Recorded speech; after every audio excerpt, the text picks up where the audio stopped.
While much of Earth's surface is covered by water, only 2.5% of Earth's water is fresh water, and an even smaller percentage of that is readily available for humans to use. In places like the southwestern United States, demand for this water often outweighs what is available. With this said, where does the water we consume come from?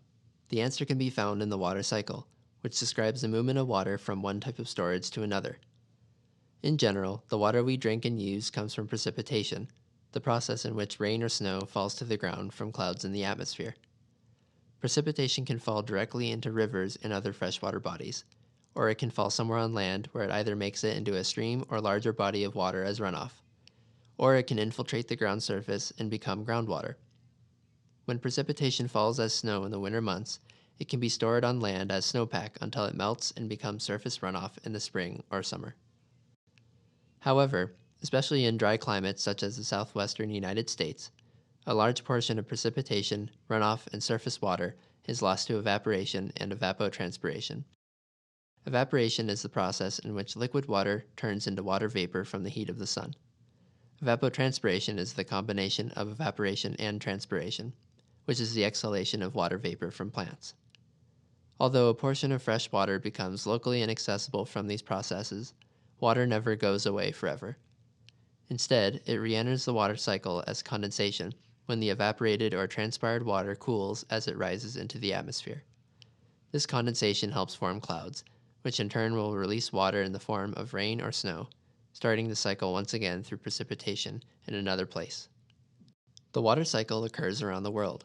However, the volume of water taken or brought to a given place depends on the climate. The western United States, particularly the southwest, where the Four Corners region resides, is quite dry because it lies predominantly in arid to semi-arid climates. Fewer surface and groundwater storages, low precipitation, high evaporation rates, and high temperatures are all factors as to why water is a scarce and precious resource in the region. On top of all these factors, humans use millions of acre-feet of water every year for agricultural, municipal, industrial, and domestic consumption. Throughout the Colorado River Basin, more than 1.5 Lake Powells of water are consumed from the river every year. That's a lot of water. So how are we able to access and use so much of such a scarce resource in the West? In the Four Corners, many communities draw water from rivers. The main river that people in the region indirectly draw water from is the Colorado River, since the Four Corners states are under the Colorado River Compact. However, the Four Corners region more directly draws water from its many tributaries, including the San Juan, Dolores, and San Miguel rivers, and their watersheds as well. Water in the Colorado River and its tributaries originates mainly from Rocky Mountain snowmelt. For example, the water in the San Juan River comes from snowmelt in the San Juan Mountains, which flows for hundreds of miles through the arid Colorado Plateau until it meets with the Colorado River, creating the tributary itself. The region's other main supply of fresh water is from groundwater aquifers. Although natural and accessible groundwater resources are not abundant in the Four Corners, each state in the region has and continues to develop aquifer storages. These storages help supply clean water for all kinds of users in the region every year, but are particularly important for years of severe drought or if a water crisis were ever to occur. Droughts have a huge impact on water availability in the Four Corners region, as evidenced by the current prolonged drought.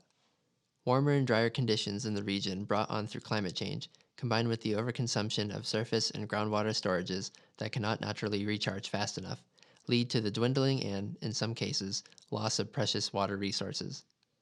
Furthermore, there is high variability in the weather of the Four Corners region, making runoff and streamflow rates difficult to predict each year. Now, let's talk about water use in the Four Corners. In the four states of the Four Corners region, approximately 70 to 90% of water is used for irrigated agriculture, while the remaining 10 to 30% is used for municipal and industrial purposes.